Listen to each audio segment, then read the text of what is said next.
Hello students, how are you all? Welcome to today's class. Our today's topic is number system and computer language. Students, do you know that a computer does not understand the number in the form of 1, 2, 3, 4, 5, 6, 7, 8, 9. It understands only 0 and 1. Computer is an electronic machine and its electronic circuitry generates and identify only two different pulses, i.e. 1 for on and 0 for off.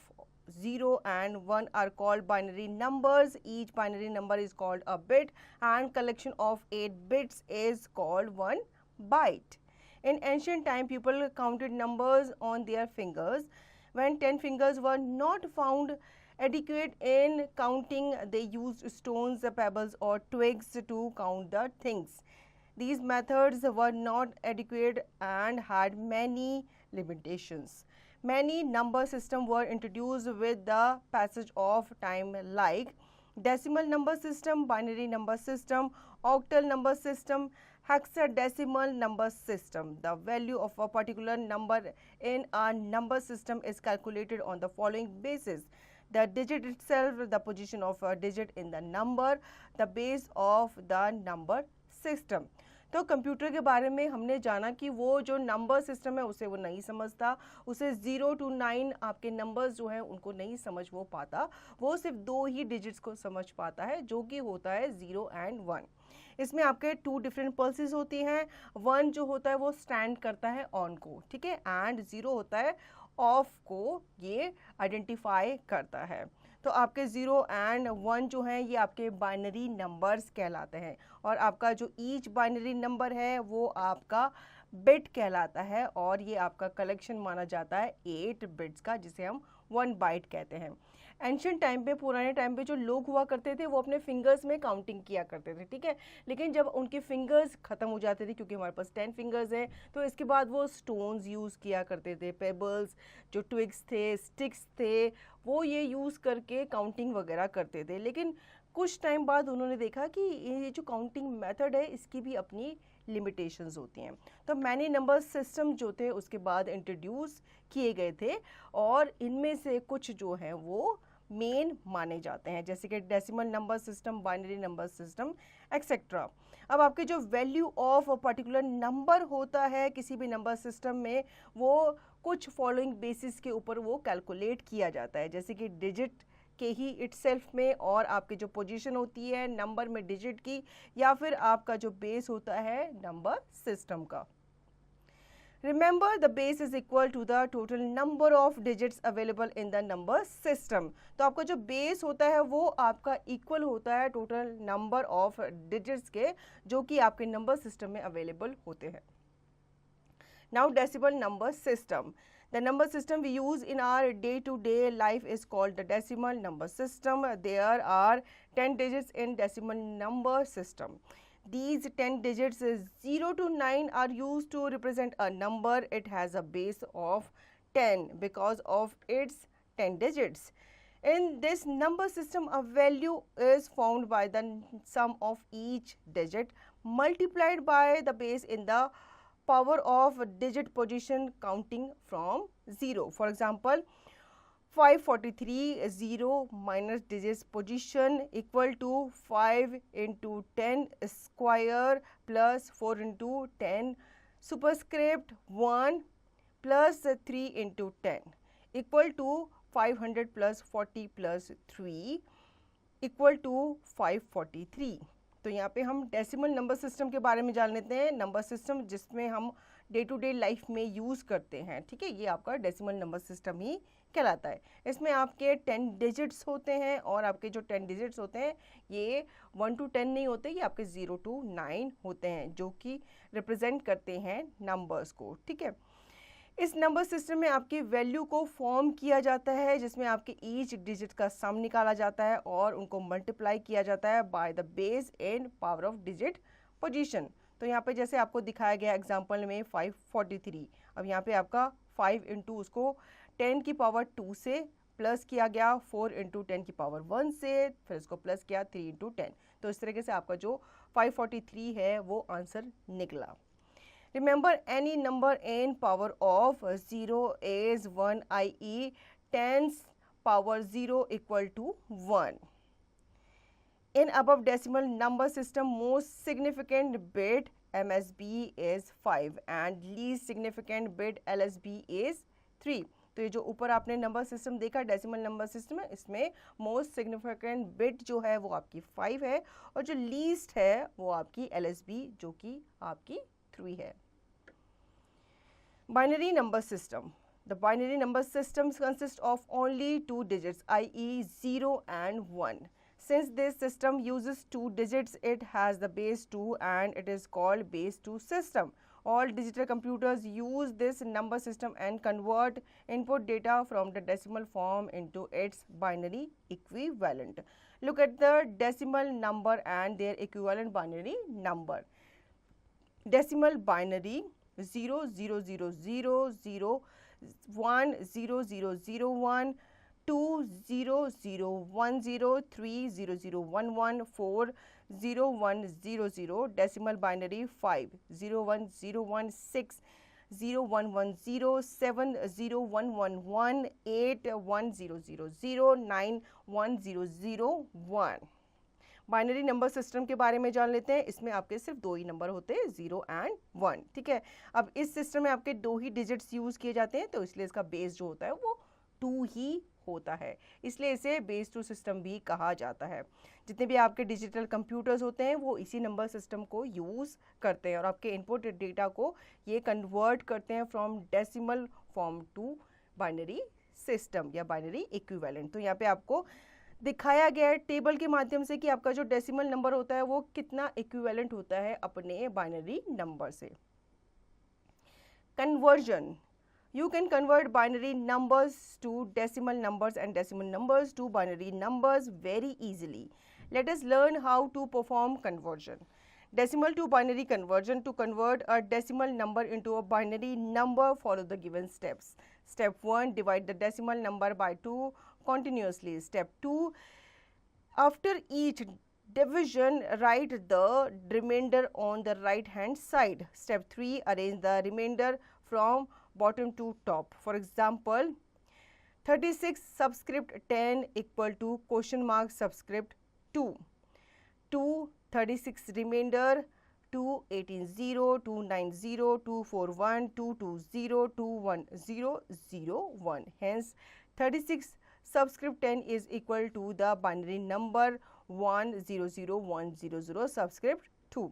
Conversion के बारे में जान लेते हैं. आप convert कर सकते हो इजीली बाइनरी नंबर्स को टू डेसिमल नंबर्स या फिर आप डेसिमल नंबर्स को बाइनरी नंबर्स में इजीली ट्रांसफ़र कर सकते हो, उनको कन्वर्ट कर सकते हो. तो पहले हम जान लेते हैं कैसे हम डेसिमल से बाइनरी में कन्वर्ट करते हैं. तो अगर आपको डेसिमल नंबर्स को कन्वर्ट करना है बाइनरी नंबर्स में तो यहाँ पे कुछ हमें स्टेप्स दिए गए हैं. सबसे पहले तो आपको डेसिमल नंबर को डिवाइड करना है बाय 2 कॉन्टिन्यूसली. ठीक है, जब तक आपका आंसर जो है 0 या 1 नहीं आ जाता. देन आपको after each division write the remainder on the right hand side. जो उसका रिमाइंडर है वो आपको राइट हैंड साइड में लिखते रहना है और आपको अरेंज करना है रिमाइंडर को फ्रॉम टॉप टू बॉटम. ठीक है, आपको ऊपर से लेकर नीचे तक उसको लिखते हुए आना है, जैसे यहाँ पे आपको एग्जाम्पल में बताया गया है. Binary to decimal conversion. To convert binary number into decimal number, use following steps. For example, 1001 subscript 2 equal to question mark subscript 10. Step 1, multiply each binary digits to its respective position value. 1001 1 into 2 superscript 0 equal to 1 into 1 equal to 1. 0 into 2 superscript 1 equal to 0 into 2 equal to 0. 0 into 2 superscript 2 equal to 0 into 4 equal to 0. 1 into 2 superscript 3 equal to 1 into 8 equal to 8. Step 2, now add all the results. 1 plus 0 plus 0 plus 8 equal to 9. Hence, the decimal equivalent of binary 1001 subscript 2 is 9 subscript 10. तो यहाँ पे हम जान लेते हैं conversion binary to decimal में. तो यहाँ पे आपको 2 नंबर्स दिए गए हैं. ठीक है, यहाँ पे आपको कन्वर्ट करना है, मतलब एक नंबर को आपको दूसरे नंबर में कन्वर्ट करना है, लेकिन जो क्वेश्चन मार्क है उस नंबर को आपको फाइंड आउट करना है। तो यहाँ पे आपको मेथड बताया गया है। सबसे पहले आपको मल्टीप्लाई करना है ईच बाइनरी डिजिट को उसके रिस्पेक्टिव पोजीशन वैल्यू से। उसके बाद आप जितने भी रिजल्ट है उनको ऐड करेंगे तो आपका जो डेसिमल इक्विवेलेंट है बाइनरी का वो आपका आंसर यहाँ पे मिल जाएगा। Octal number system. The octal number system consists of 8 digits, i.e. 0 to 7. Since this system uses 8 digits, it has the base 8. The procedure of octal is a decimal conversion is similar to binary to decimal conversion. The only difference is the change of base. Octal number system जो होता है इसमें आपके 8 digits होते हैं 0 to 7, ठीक है। अब इसमें आपके 8 डिजिट होते हैं तो उसका बेस भी क्या होगा 8 ही होगा। तो जो प्रोसीजर होता है ऑक्टल टू डेसिमल कन्वर्जन का वो सिमिलर ही होता है जो आपका बाइनरी वाला होता है, बाइनरी टू डेसिमल वाला। इसमें जो आपका डिफरेंस है वो होता है आपका change of base. Hexadecimal number system. The hexadecimal number system consists of 16 digits, i.e. 0 to 9 and A to F, where A represent 10, B represent 11 and so on. It has a base of 16 which means position in the hexadecimal number system represent power of the base 16. Hexadecimal number system जो होता है इसमें आपके 16 digit होता है, 0 to 9 तो same रहता है लेकिन इसके बाद ये कन्वर्ट हो जाता है किसमें अल्फ़ाबेट्स में। तो आपका जो A to F है ये आपके एक्चुअल में आपके नंबर्स को ही रिप्रेजेंट कर रहे होते हैं, जैसे कि A रिप्रेजेंट करता है 10 को, B करता है 11 को, इस तरीके से आगे सो ऑन। तो इसका बेस जो होता है वो 16 नंबर का ही होता है। Historical byte. Aryabhat was India's greatest mathematician and astronomer. He introduced the concept of zero, without which modern computer technology would have been non-existent. तो आर्यभट्ट जो हैं वो Indian greatest mathematician and astronomer है जिन्होंने ज़ीरो की खोज की थी। ज़ीरो के बिना कोई भी आपकी जो मॉडर्न कंप्यूटर टेक्नोलॉजी है वो एग्जिस्ट नहीं कर पाती। Computer language. A language is a way of communication. We communicate our ideas and emotions through language. Similarly, computer language is a means of communication to communicate with the computer. Whatever command we give to computer, it is first converted in its own language. A computer language is also known as programming language. It is used to write a computer program. A program is a set of instructions that tells the computer what to do. The process of writing a program is called programming. The people who write these programs are called programmers. Computer language क्या होती है? जैसे हम आपस में एक दूसरे से बात करते हैं तो कैसे करते हैं, अपनी जो ओपिनियन है, अपनी जो थॉट है या अपने विचार हैं, किसी से भी अगर हमें कोई बात करनी है तो हम एक लैंग्वेज में अपनी बात जो है वो शेयर करते हैं। इसी तरीके से अगर हमें कम्युनिकेट करना है कंप्यूटर के साथ तो हमें उसी की लैंग्वेज जो है वो सीखनी पड़ेगी। हम जो भी कमांड कंप्यूटर को देते हैं वो पहले कंप्यूटर लैंग्वेज में कन्वर्ट की जाती है, फिर कंप्यूटर जो है वो उस पर वर्क करता है। तो आपकी जो कंप्यूटर लैंग्वेज होती है उसे प्रोग्रामिंग लैंग्वेज भी कहते हैं, ठीक है। जो प्रोग्राम होते हैं वो आपके सेट ऑफ इंस्ट्रक्शंस होते हैं जो कंप्यूटर को बताते हैं कि क्या काम कर रहा है। प्रोसेस ऑफ राइटिंग प्रोग्राम जो होता है प्रोग्रामिंग कहलाता है और इस प्रोग्राम पे जो काम करता है उसे प्रोग्रामर कहते हैं। Do you know Lady Ada Lovelace is regarded as the first computer programmer? तो फर्स्ट कंप्यूटर प्रोग्रामर के बारे में हम पहले भी जान चुके हैं। कौन थे वो फर्स्ट लेडी? वो थी lady Ada Lovelace. Computer languages are classified into two major categories. Computer language, low-level language, high-level language. Machine language, IGL, assembly language, 2GL. Third generation language, 3GL. Fourth generation language, 4GL. Natural language, 5GL. Low-level language. A low-level language is a programming language that is machine-dependent. A machine-dependent language runs only on one particular type of computer. Those programs are not easily run on the other type of computers. There are two categories of low-level languages, i.e. machine language and assembly language. Machine language, it is the only language that a computer understands. It is expressed in binary form, i.e. 0 and 1, where 0 means off and 1 means on state. It is also known as first generation, first GL. Advantages of machine language. It is the language that is directly accepted and executed by the CPU. It is very fast as it is directly understood by the CPU, and it provides very low memory utilization. There is no need to use a translator for machine language. Disadvantages of machine language: the simplest of instruction needs a lengthy coding and programming. It is very difficult to write a program in this language because its codes like 0 and 1 are difficult to remember and understand. The programming is tedious and error prone. Programs written for one machine do not work on a different or newer models. तो आपकी जो computer language है उसको 2 major categories में classified किया गया है. पहली है आपकी लो लेवल लैंग्वेज एंड दूसरी आपकी high level language. Low level language क्या होती हैं? ये आपकी प्रोग्रामिंग लैंग्वेज होती हैं जो कि मशीन डिपेंडेंट होती हैं. मशीन डिपेंडेंट लैंग्वेज जो होती हैं ये आपके पर्टिकुलर टाइप ऑफ कंप्यूटर को ही क्या करती है? रन करती हैं. ये जो प्रोग्राम्स होते हैं ये ईजिली रन नहीं कर पाते कुछ अदर टाइप ऑफ कंप्यूटर्स के. ठीक है, ये आपकी 2 कैटेगरीज में होती है. लो लेवल लैंग्वेज आपकी मशीन लैंग्वेज होती है एंड आपकी असेंबली लैंग्वेज होती है. तो पहले हम बात कर लेते हैं मशीन लैंग्वेज के बारे में. ये इकलौती मशीन लैंग्वेज है जो कि कंप्यूटर समझ सकता है. ये आपको पता ही है, ये 2 ही डिजिट में एक्सप्रेस की जाती है 0 एंड 1, जिसमें 0 जो होता है वो ऑफ को दर्शाता है एंड जो 1 है वो आपको ऑन स्टेट को दर्शाता है. ठीक है, इन्हें फर्स्ट जनरेशन लैंग्वेज भी कहा जाता है. अब इनके एडवांटेजेस जान लेते हैं. ये जो लैंग्वेज है ये डायरेक्टली CPU के द्वारा एक्सेप्ट की जाती है और एग्जीक्यूट की जाती है. ये काफ़ी फास्ट लैंग्वेज होती है जो CPU ईजिली अंडरस्टैंड कर पाता है. इसमें आपको ट्रांसलेटर की ज़रूरत नहीं होती फॉर मशीन लैंग्वेज. अब इसके कुछ डिसएडवांटेजेस भी हैं. ठीक है, सिंपलेस्ट ऑफ इंस्ट्रक्शन जो होती है उनको लेंदी कोडिंग एंड प्रोग्रामिंग की ज़रूरत होती है. मतलब इसकी जो कोडिंग होती है वो काफ़ी लंबी खिंचती है और ये काफ़ी डिफ़िकल्ट टू राइट होती है किसी भी प्रोग्राम को इन दिस लैंग्वेज, क्योंकि इसमें कोड सिर्फ क्या होते हैं? 2 ही होते हैं, 0 एंड 1, जो बहुत ही डिफ़िकल्ट होते हैं किसी भी चीज़ को याद रखने में. प्रोग्रामिंग जो होती है वो काफ़ी टीडियस होती है और इसमें बहुत ज़्यादा एरर्स भी हमें देखने को मिल जाते हैं.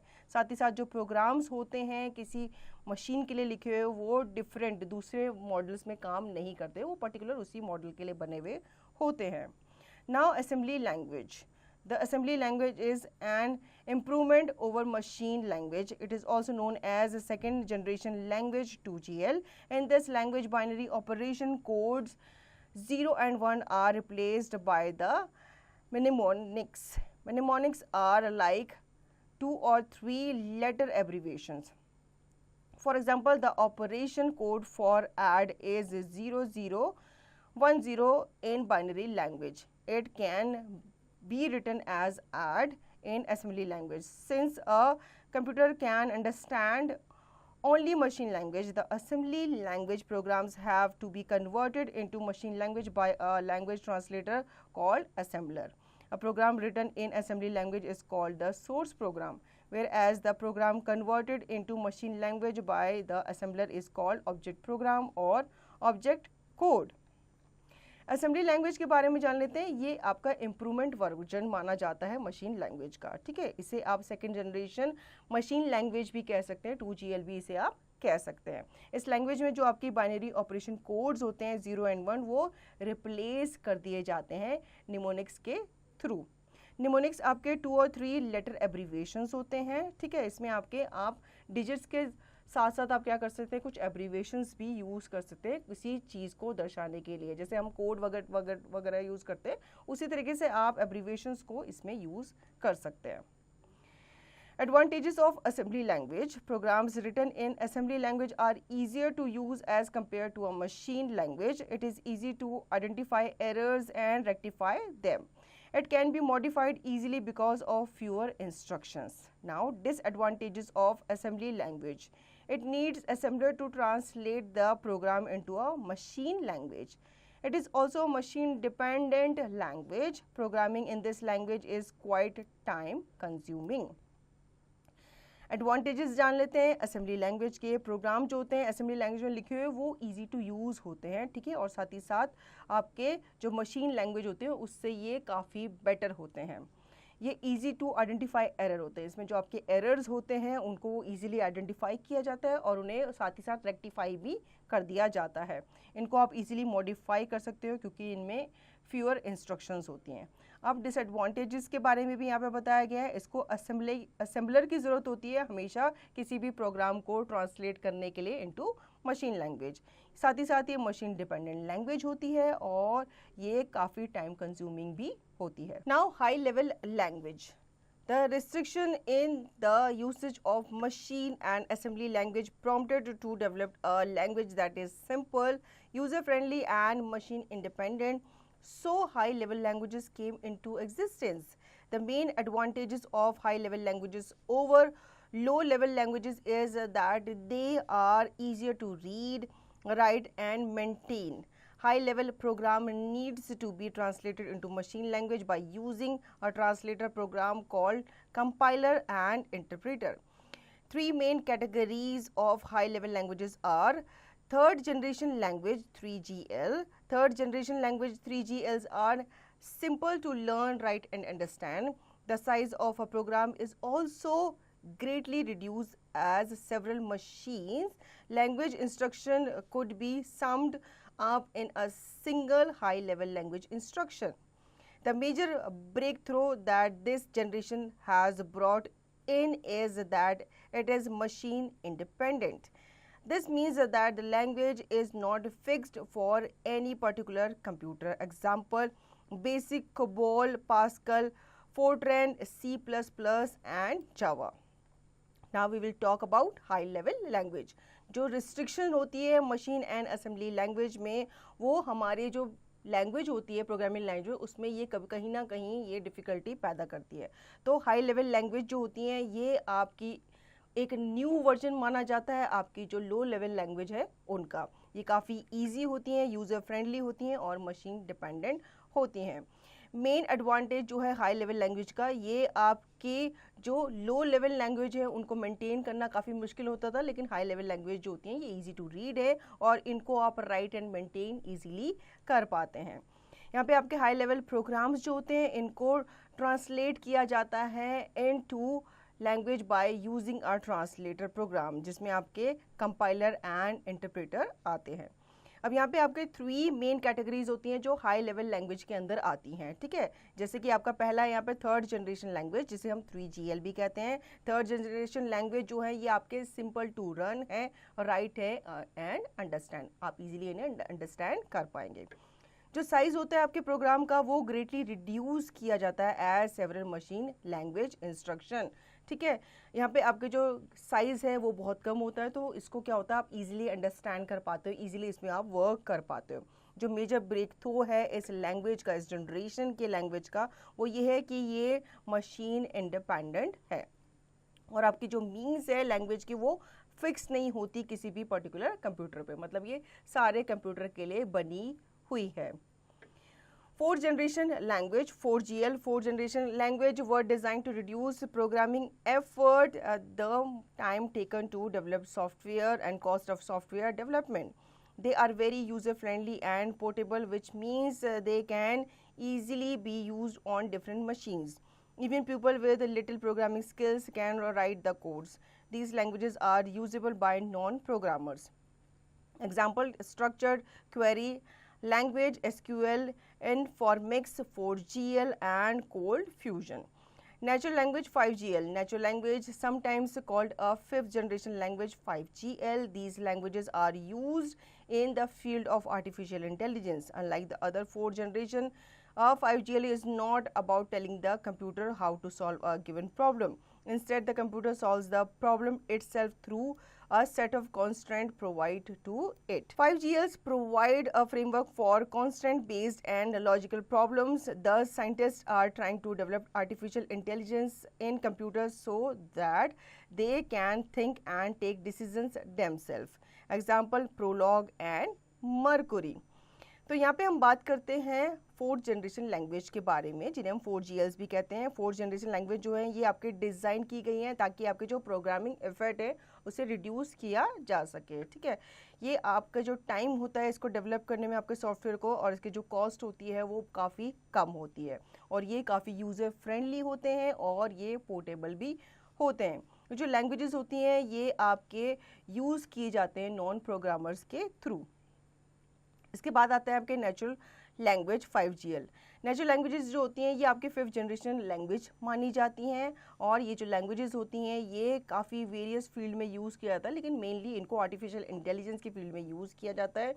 ये दूसरे 4GL जो आपके जनरेशन के आपके दूसरे लैंग्वेजेस हैं उनकी तरह ये कंसिस्टेंट नहीं रहती, बल्कि ये काफ़ी ज़्यादा थ्रू आउट आपके यूज़ की जाती हैं, और ये प्रॉब्लम्स को क्या करती है, खुद से सॉल्व करती है, ठीक है। इसके अंदर ये एबिलिटी होती है कि ये प्रॉब्लम को डिटेक्ट करती है, उसको खुद से ये सॉल्व करती है। 5GL जो होते हैं ये फ्रेमवर्क प्रोवाइड करते हैं constant base and logical problems को। इसमें आपके साइंटिस्ट जो होते हैं वो डेवलप कर रहे हैं आर्टिफिशियल इंटेलिजेंस इन कंप्यूटर्स, ताकि जो कंप्यूटर्स हैं वो खुद से डिसीजन ले सकें और ह्यूमंस की हेल्प कर सकें, वो ह्यूमंस पर डिपेंड ना रहें। Advantages of high level language. High level language is user friendly and requires less time to write. It is easier to maintain. It is problem oriented rather than machine based. Programs written in high level language can be translated into many machine language and therefore can run on any computer for which there exists an appropriate translator. It is machine independent, i.e. programs developed in high level languages can be run on any computers.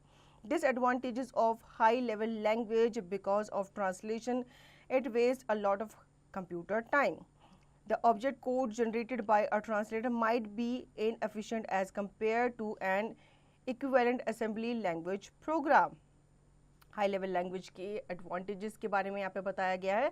High level language जो है ये user friendly हैं और ये आपको बहुत ही कम time लेती हैं लिखने में, बहुत ही इजी टू मेंटेन है, और ये आपकी प्रॉब्लम ओरिएंटेड नहीं होती रेदर देन मशीन बेस, मतलब ये प्रॉब्लम्स को सॉल्व करती हैं। Program written on high level language जो होते हैं ये आपके मशीन लैंग्वेज में कन्वर्ट किए जाते हैं, इसलिए ये किसी भी कंप्यूटर पे रन कर सकते हैं, और ये मशीन डिपेंडेंट होते हैं, इसलिए इसमें जो प्रोग्राम्स होते हैं वो डेवलप किए ही जाते हैं हाई लेवल लैंग्वेज में, ताकि उन्हें किसी भी कंप्यूटर में रन कराया जा सके। अब इसके कुछ डिसएडवांटेजेस भी हैं, जैसे कि ट्रांसलेशन की वजह से ये काफ़ी ज़्यादा टाइम लेता है, क्योंकि ये ट्रांसलेट करता है तो इसकी वजह से ये टाइम ज़्यादा लेता है। ऑब्जेक्ट कोड जो होते हैं जो जनरेट किए जाते हैं ट्रांसलेटर के थ्रू, इसमें आपके इनसफिशिएंट माने जाते हैं, ये काफ़ी इनसफिशिएंट होते हैं as compare to your assembly language program. Language translator, a software program that is used to convert a high level program into a machine language called translator. Following are the type of language translator. Assembler. An assembler is a translator that enables the computer to convert the program written in assembly language in machine language, i.e. 0 and 1.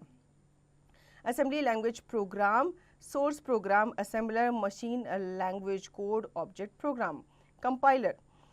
It is a translator program to convert a high-level language program into machine language. It translates the whole program at once, i.e. it generates the object code for the program along with a list of errors if any.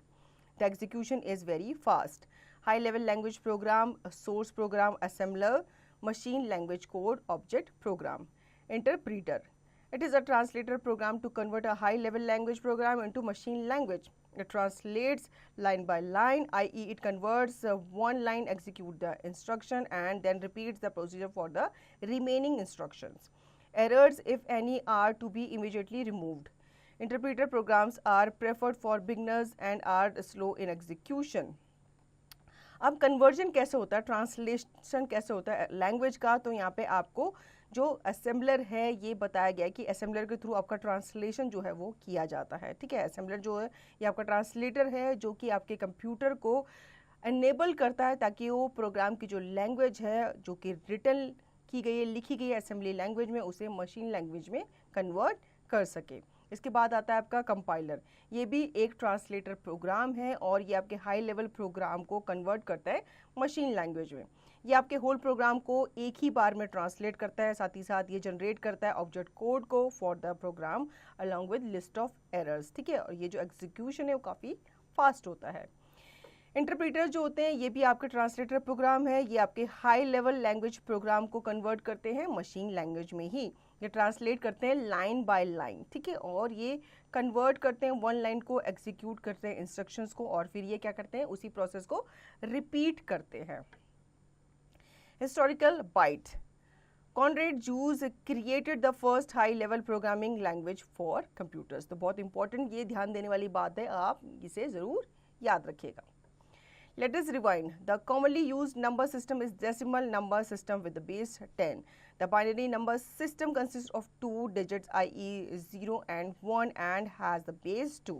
The octal and hexadecimal number system have the base 8 and 16 respectively. Binary number system is widely used in computers. A compute language is a type of language that is used to write computer program to give instruction to the computer. Computer language are divided into two categories, low level language and high level language. Machine language and assembly language are low level language. High level languages are machine independent. And interpreter translates line by line, whereas a compiler translates the whole program at once. So children, I hope you understood the chapter very well. Now you can revise the chapter and practice the given exercise by yourself.